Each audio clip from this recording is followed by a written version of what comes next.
Welcome to the MS&Me Radio Network, a division of the Multiple Sclerosis Global Support Network. The following program broadcast is an original creation by the broadcast entity. Discussion within the following broadcast should be used for informational purposes only and is not a substitute for professional medical advice or consultation. Before considering application of any broadcast content in the following program, please consult your healthcare provider. If you feel you are having a medical emergency, please contact your local health services for immediate assistance. MS&Me Media and the Multiple Sclerosis Global Support Network do not guarantee or warrant the accuracy of information in the broadcast to follow. The Multiple Sclerosis Global Support Network provisions broadcast services to program hosts. Information discussed in the broadcast does not necessarily reflect the views, opinions, or goals of the network and are solely those of the show broadcast host.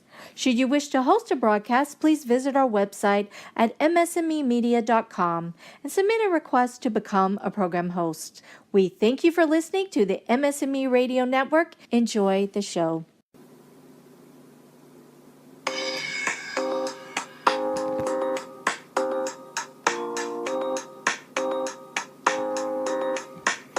Hi, and welcome to episode 11 of A Couple Takes on MS. This is Dan Digman. And this is Jennifer Digman. And welcome to our show, and really what we're talking about today is after the visit. If you recall, in our last show, we talked about my upcoming neurologist visit.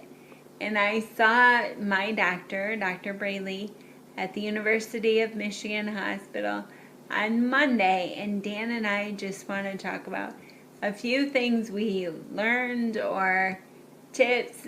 Just some things for post-visit to the doctor. I think that's a big thing that we all can relate to, is just like, so we go, and we talked last time about doing up your questions and making sure that you have all these things and you have the time with your doctor and you're really efficient with it. But then I think you always want to have kind of a post discussion with yourself, saying what worked, what didn't work, because for those few times, or the times that we do have with our neurologist, we want to make sure they count. So then, Jennifer, thinking about this, what did you learn? I learned a lot. I think the biggest thing when I was making that 2-hour drive home from Ann Arbor to Mount Pleasant, I learned pay attention to your questions. Because one question that I wanted to ask, I forgot and I did not ask. And certainly I can shoot Dr. Braley an email to ask her that question, and she's very good about responding. But I should have asked her when I was there, because she gave me well over 30 minutes and answered all of my questions, and we got to talk about a lot.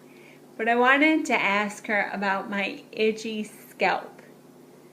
And that goes beyond an appointment with a dermatologist. Well, it's one of those things when I'm tired, and I don't know if any of you out there in the MS world know what I'm talking about. But when I'm tired, my scalp itches like crazy, and I don't have fleas and I don't have dandruff or anything like that, but it's typically when I'm most tired, and it itches really, really bad. And I wanted to ask Dr. Braley about that, but fortunately when I hopped on the internet and I found an article from a friend of ours named Lisa Emmerich, writes for a good resource, a reliable resource called healthcentral.com. And Lisa wrote about one of those wonky MS symptoms or feelings that we experience. And she actually wrote about the itchy scalp. Well, I think that's interesting too, because you do have an itchy scalp, and I think then it's probably every night that I feel like I had my little puppy that I got to go and scratch your head. But I do think for me, the lesson learned on that is as we're sitting there the night before your visit with Dr. Braley, is we're writing down, taking notes and putting into my phone in the little notes thing all the questions that you're going to Yes. answer or ask. And I think then after we were done with that, we had gone back up to our hotel room, just because we stayed down at a hotel because it's a long drive to Ann Arbor for a 8:30 in the morning check-in for a doctor. But as we're back up at our hotel room, you had mentioned your itchy scalp, and I think we both thought, oh, of course we're going to remember to Of ask that. Of course. course we'll remember. And we, of course, didn't remember to ask. And I think that's a lesson for us, and I think also a lesson for everybody out there. As you're developing the questions, putting them down, put them all down. Don't assume and think that you, when you're on the spot, in the hot seat, with having the time with your neurologist, that you're going to remember to ask those questions. Because a good neurologist visit will very, very naturally, like, the conversation will just progress. And the things that you think you're going to remember to ask, you'll lose sight of. I remember in the last show we had talked about MRI visits and how frequently we needed to do them. And that was one of the questions at the top of my list. And I remembered because I wrote it down. So that's a good tip. Write down your questions or have your caregiver or the person that's going to the doctor with you write down your questions. But nevertheless, I asked Dr. Braley about the frequency a person with multiple sclerosis should have an MRI. And Dan, what did she say? Well, I think it's interesting that she essentially that what I took from it, because my question, because Dr. Braley did agree to take me over as one of her patients because my neurologist is retiring, and I know that my neurologist, Dr. Call, was going to potentially order me a new MRI. So it's just like we were wondering, when does a person with MS need, and how often do they need an MRI? And what I took from her response is, because MS is so different for everybody, she didn't feel that there was like a template for an MS patient for us all to fit in to say, oh, well, you need one, you've had it for X amount of years, you need to have an MRI every 2 years, every 3 years, every year. And certainly because right before I started my treatment, she gave me an MRI, and that was about 3 years ago, and she said, you seem pretty stable. And I reminded her that this November will be 20 years since my diagnosis, which surprised her, and she thought I was doing well considering it's been 20 years. And she said, if you're not showing any new symptoms or any big complaints, she felt pretty confident that I didn't need to do an MRI right now. But Dan, as she's going to take him on as a new patient, she would like to look at one of his old MRIs and a current or a recent MRI just to judge the two against each other to see how his disease has been progressing. But I thought that was interesting that she used the analogy that there's no template for how everyone is supposed to have an MRI, which is the test that commonly shows the progression of your disease. And I think it also then shows, you can have an active lesions in your brain, but it doesn't necessarily mean that it will show in your physical symptoms or emotional symptoms, just to see the activity.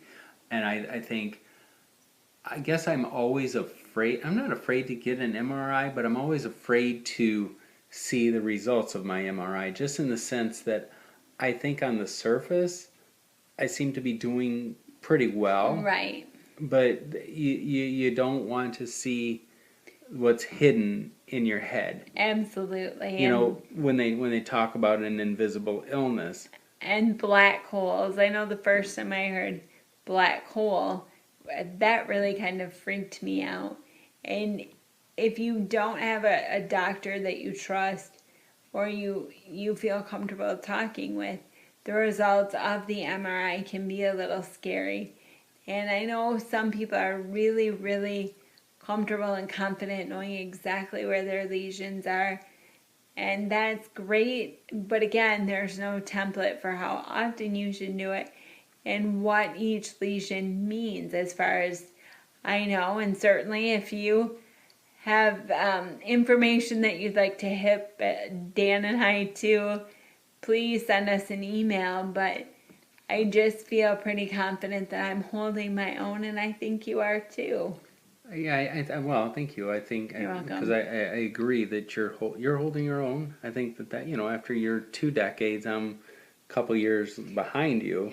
Only a couple. You're doing at 18 very well. years. I think that's again, this a couple takes on MS. This is like a couple different perspectives of multiple sclerosis. I think that I'm holding my own. I think that that's one thing then too, that after your visit, the one thing you have to think about, what do you have any assignments? What homework do you have to do? What follow-ups? I know that like whenever I'm on church council, and at the end of the meeting they always have like assignments and stuff of like where to go from here. And obviously then after I got home from this appointment, I realized it was with Jennifer's neurologist, but Dr. Braley will be mine. I had to do my homework to get everything done, to get things set up for transferring my files over to Dr. Braley to make sure that I'm there. And getting your MRI scheduled. And my homework, I was a little lax in the month of September. I did not schedule an infusion for the medicine that I am taking. Not that I'm advocating one medicine over the other, but I am taking Rituxan infusions every 6 months. And I did not have the Rituxan infusion in September.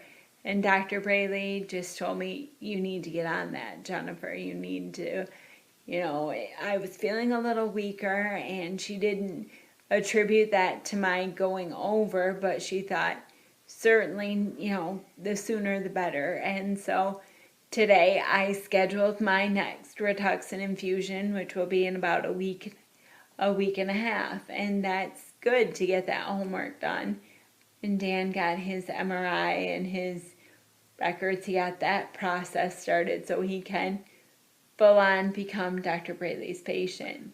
And I think that's always the big thing, is like that your appointment doesn't end when you check out. I mean, it's just like, where do you go from there and move forward to make sure that everything's efficient. Get your medicines, the prescriptions renewed and refilled.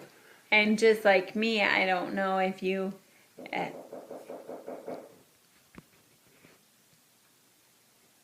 I was saying, that one of the things that I spoke about with Dr. Braley was just how fatigued I'd been lately.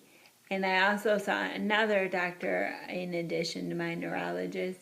I saw a therapy doctor for my OT and my PT, and Dr. Chad said that potentially I'm so tired because I'm driving an hour to my therapy, my occupational therapy appointments, and an hour home. So, 3 hours twice a week might be a little too much.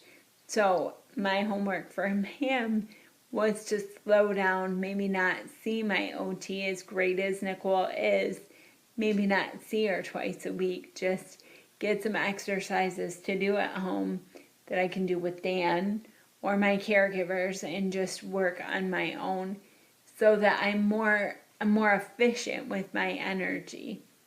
And speaking of energy, we went to the doctor, 4 days ago? Monday, yeah. And we both, Dan and I, have been saying we're so tired still. It's a 2-hour drive down there, and then you're there for a large chunk of the day, and then a 2-hour drive home. And so we have waited a few days to record this show because we still are resting up. And that's one of those things, I don't want to attribute it to multiple sclerosis. The fall is coming, the weather's changing here in Michigan, and maybe it's attributed to that. Could be just our general busyness, or it could be our age. Being in our 40s, Ouch. That's tough to say.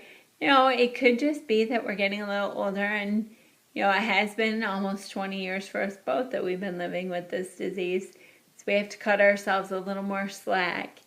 and realize we can't do everything the second that we want to do it. Well, I think that you raise an interesting point then, and I don't know how you all out there in radio land think about that with the age. And I know we've commented before about not blaming everything on multiple sclerosis, but it's like, how do you make those separations of saying, is this the fatigue and tiredness because the MS, or yeah, I mean, it's just like what is that, a week ago, 2 weeks ago, I turned 45, which Yeah. on some levels isn't very old, but at the same time, there are some factors involved with that. Yeah, and just being my primary caregiver and working 40 hours a week and living with a chronic progressive disease like MS, you do have to cut yourself some slack and be respectful of your energy, and you have to conserve.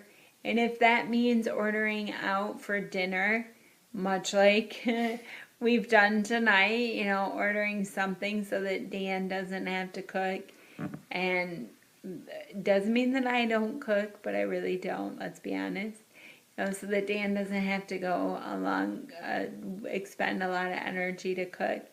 And it's, we did that to be conscious, and we'll record the show and talk to you all, which always makes us feel better just to talk about the realities of our MS. But then when we're done, we'll get some rest, and that's important. You have to be conscious of your energy.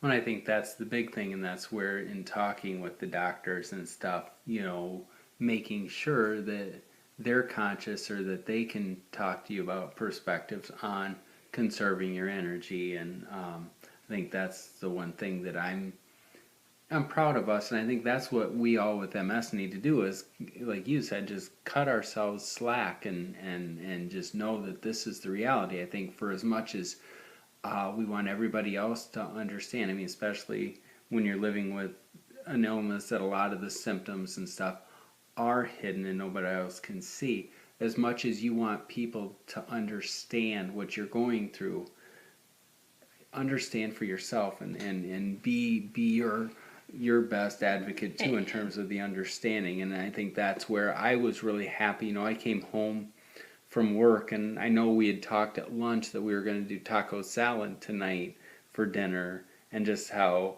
love that we both stepped up to the line and called an audible on this and say, let's just order out tonight so we don't have to cook, or easy to eat food rather than having to navigate with a salad, and which sounds simple, but at the same time, after a long week, it is something, and it's something that I spoke about with Dr. Braley and Dr. Chad. Just that I am having more difficulty using my right hand. I find more often than not, I'm asking Dan or Crystal or Marcus, my two caregivers, to help me finish my meal. That lifting that fork up to my mouth is getting a little difficult. And I am going to occupational therapy exactly to work on that problem. But in addition to that, I have a prescription, and I was being somewhat cheap because my insurance will not pay for the medicine, because I'm not exactly who the medicine is indicated for. And so I'm having to pay for a formulary of that drug. And it's silly, my priorities are slightly skewed, where I would rather spend my money on fun things and not medicine. I'm sure people out there can understand. But Dr. Braley, she talked about, your health is more fun than doing the fun stuff. If you're not healthy enough to enjoy it, then is it really that fun? And I think she put that into a perspective for me.